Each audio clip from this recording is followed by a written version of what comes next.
we'd kind of got to the point where it was like, Trossard is good, Martinelli is good and can be great, but neither of them scare the opposition enough. And it became always a little bit too easy to take Saka out of the game and not massively worry about the other side. So you could commit 2-3 extra men to our right-hand side and not be too scared about what you were leaving on the other. And so I felt like because we got to that point where it was like, who is actually better out of Trossard and Martinelli? Like, for me, it was always Martinelli, but the fact that it wasn't blatantly obvious which one was better, for me, suggested that we kind of needed to upgrade there. You said it there, yeah. Do you think we'll get 3 attackers? I want to say yes. I don't know if it hangs on Nwaneri, and obviously we'll speak about that today, but I want to say yes, based on the movements that we've seen, based on how close we are with Madueke. Oh, that makes me think that we'll go for a third. What are you going to say, Eze there? I wish.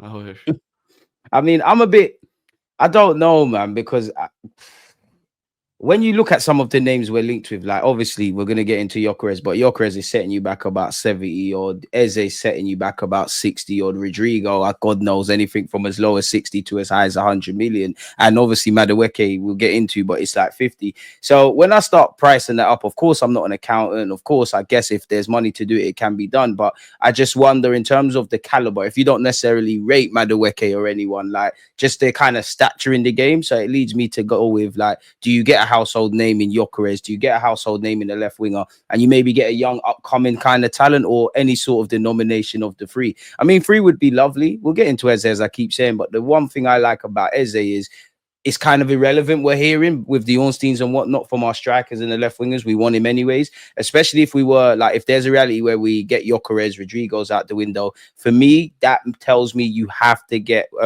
Eze through over the line, and through the door. Because for me, I like Madueke. I don't think he's the guy. I don't want to pile onto him and all of those things, but I just feel Eze is a stronger option off the left. If he is to play off the left-hand side. Do you feel it's just a case of personnel? Is there any sort of rejigging or evolution Mikel Arteta's got to do in an attacking sense? Because for me, I think it is a case of personnel. Better players breed better results, but I don't feel that solves penetrating central areas, necessarily having an option on the left-hand side where Saka's like tripled up against. And I feel there's been times we've struggled with low blocks and to probably move the ball quicker. So where do you stand on that? Yeah, I mean, going back to like signing the other thing with signing 3 attackers, it's just like, I just think as Arsenal fans, we've been conditioned to think that we will not do that in a transfer market. So yeah, it would be mad for us. I think when it comes to those situations where we are struggling to break down a low block, we're struggling to get anywhere centrally. That's where I see an Eze as being like a far more, like, I understand that as far as if Arteta has identified that as a problem, which he definitely will have done. Like, how are you going to combat that? Because I don't think Madueke, for example, does that. Madueke offers a lot off the right-hand side, but I don't think it changes anything in terms of what we already struggle with. I think Rodrigo can do that because he is more, I think off the left, he's not going to be a touchline left winger. I don't think that would get the best out of him, and I think he would drift centrally more.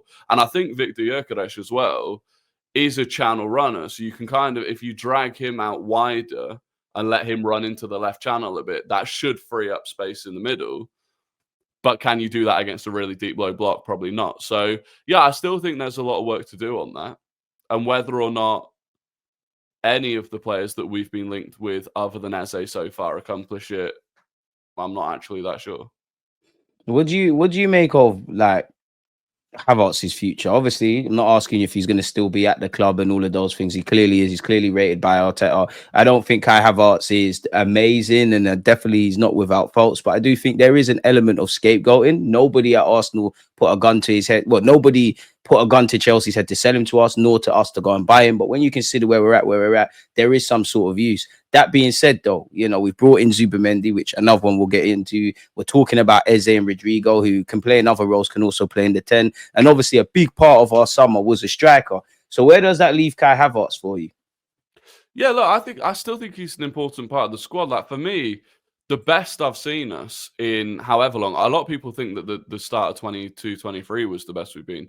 For me, the best we have been was the second half of 23-24 when we went on that mad run. We were smacking teams up. When Havertz had that run, but in When terms of Havertz had scoring, that run, yeah. And so I do think, like, if you can get that out of him consistently, he is useful. And I don't think it's going to be the case where Gyökeres comes in and is just starting every game and Havertz is like a bit part player. I think Havertz will probably start the opening game of the season, to be honest with you.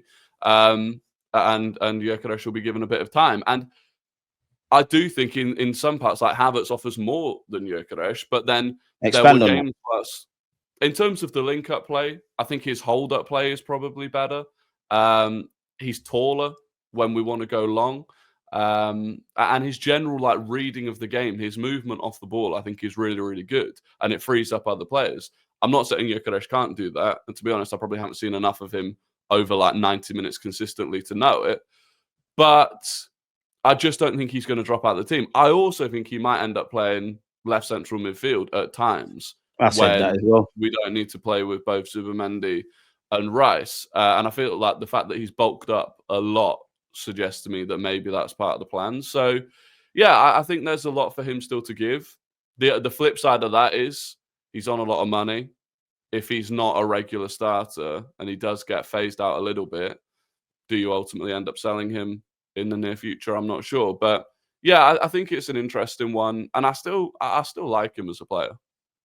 I don't think you're wrong with that, man. I think the one interesting thing is I think Sammy Motbell came out a few days ago. Obviously, where you've been linked, we've got Zubimendi over the line, the Gyökeres stuff, the Madueke stuff, even to a degree, Norgard is kind of gone under the carpet. But there is an element that Arsenal might have to either this season or next season make unpopular sales. Now, I don't want to speculate, but that would naturally be, many people would think, oh, Kai Havertz, because basically what you said there in that the money and what I said is how he ties into the team. You can't look away from Odegaard. I think that's probably wide off the mark. But people would say him, Martinelli the same. So, and there is interest from Germany apparently. And I think if we didn't learn anything from last season, Rory, it'd be we need depth in it. Like, we need depth. We saw the hamstring injuries, which I don't want to sit here and act like a physio, but quote unquote, they were predictable. There was a lot of game time for last season and the season before that. So we need depth. And I feel it's easy in August where you got one game a week. Arsenal fans are going to do that thing. If Timber starts or Ben White starts, which one is going to have a future? But you see, when you get into 2 games a week, 3 games in 10 days, you're going to need that. And like, let's just say the first 10 games, 9 out of 10, 9 of them 10 games, Gyökeres bags were winning. It's great. What if you've got Gyökeres, Rodrigo, all the guys were linked with Eze, all on the pitch? It's not quite happening. This is football. Kai Havertz, Marino, Trossard, if he's still here, Martinelli, if he's still here, they can come off the bench and help us. But as you said there, it's just naturally, does he always want to be on the bench? It might be a bit of a culture shock per se. Like, obviously, he's not an idiot. He knows that, competition comes with stuff, but you've been an infectious character playing week in, week out for Arsenal, and your spot might kind of go. And I do feel we need to make unpopular decisions. How do you feel about Arsenal's recruitment? Because I will say every now and again, you might have to get a Kepa or a Norgard, a little squad filler. But some people say, and I think there is truth to it, maybe not necessarily in those cases, but signing players that are out and out starters, and then by default, they become squad players. Like, I'm exaggerating, but if you were to sign a Lamine Yamal, potentially that means Saka, great player, obviously starts in many teams. He indirectly becomes part of the squad. Should we be going down that approach, or where are you at with that?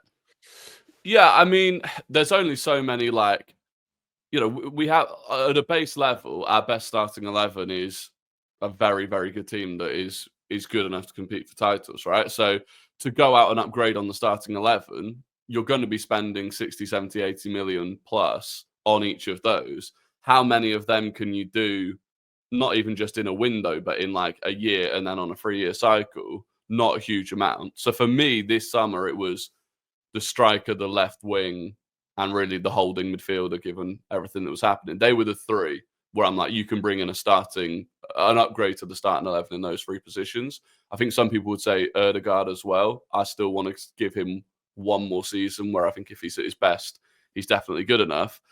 But outside of that, then it's difficult because obviously you've got to fill holes. Jorginho leaves, you have to fill that hole. You can't spend much on it.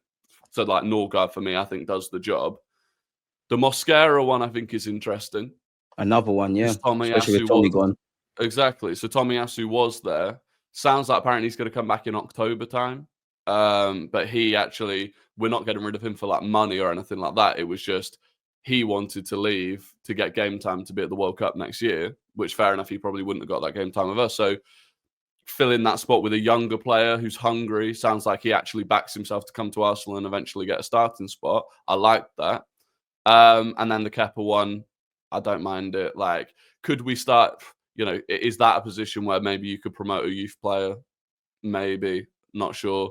But yeah, I don't mind it. If you're not spending much on it, I don't mind it. If you start spending like 30 mil on a player like Norgard, who, if the team stays fit all season, shouldn't have a huge amount of game time, you start being like, okay, but could you have spent like, of that 30 mil, could 20 of it have gone to get the upgrade on the starting 11? How do you feel about that? Because I think you're right in that. I think many football fans could see, like, there's a few clubs in this world that is going to spend, like you mentioned it over there, like coming into the window, centre, mid, left wing, and up front. We're not going to sign 3 players for 100 million on top of everything we need to do. So there are times you have to be a bit cute and clever. Respectfully to Norgard, I don't think you're going to sell too many shirts. I do think you'll play a lot more than I expect, purely because you are in that Jorginho kind of squad filler role, but you're a lot fitter than him, and I feel there's scope there to pull the Zubamendis and the Rices out in certain games, or one of the two, and just be a bit cute and clever with that. So I think you're right in that regards. But I genuinely, I'm a bit of a hypocrite because I feel this squad's been together for a while, and there's a lot of speculation over players. Some need to go, some dependent on the right price. Some, if you're not playing football, you might go. But I think we've got a good foundation. I don't feel necessarily that we need to make wholesale changes, even though when I break it down, we probably do. I feel it's more of a case of just quality, if I'm honest with you. So I say that to say this, like, do you think we're in that realm now where obviously we're not financial accountants and stuff, but if we want to sit at the big boy table and get these players with X factor and all these things, we kind of have to do that? Because you look at Eze, fair enough, 60 odd million might not be the biggest of fees, but it's going to cost a lot of money depending on how Palace want that. Obviously, even Madueke is about 50 odd. Better examples would probably have been your Sesco's or your Gyökeres's, and definitely where Rodrigo's concerned. Do you think we're at that stage now where you have to pay for quality if you want quality? And obviously that has ramifications on what you're doing with, Saka's new deal and Saliba's new deal and all those things. Yeah, 100%. Like, if we want to upgrade the team, it's going to be expensive. I think we need to get a lot better, and I think we are trying to do it, but a lot better at making money out of the academy. If you look at the way that Chelsea and City are able